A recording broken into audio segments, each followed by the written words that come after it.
Je suis congolaise de Bukavu. Aujourd'hui, je suis arrivée ici à 4 heures. Sur place, oui.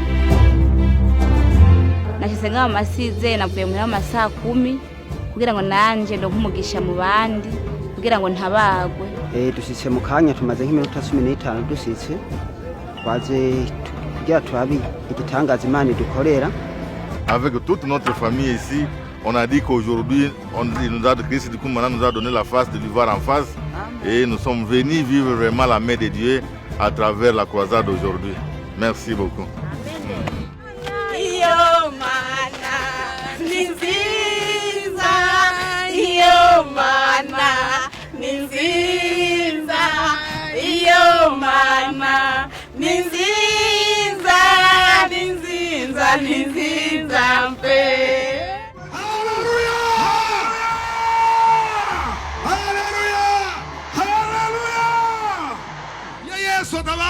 Si Jésus n'était pas crucifié, s'il n'avait pas été tabassé, nous ne pourrions pas guérir les maladies. Je disais,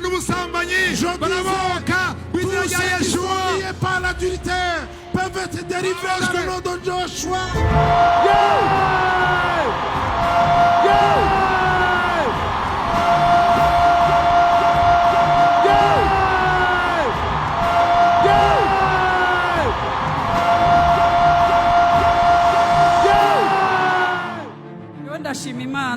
Je loue le Seigneur. Je suis venu avec des douleurs au niveau du cou. C'est comme si je voulais retourner à la maison parce que je sentais que je n'allais pas tenir.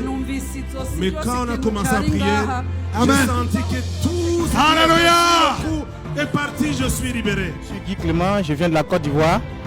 Alors, ça a été une très belle expérience ce soir. Par la grâce de Dieu, on a vu Jésus se manifester dans notre vie. On a vu beaucoup de choses qui ont passé vraiment positivement. On est vraiment content d'avoir participé à cette croisade-là.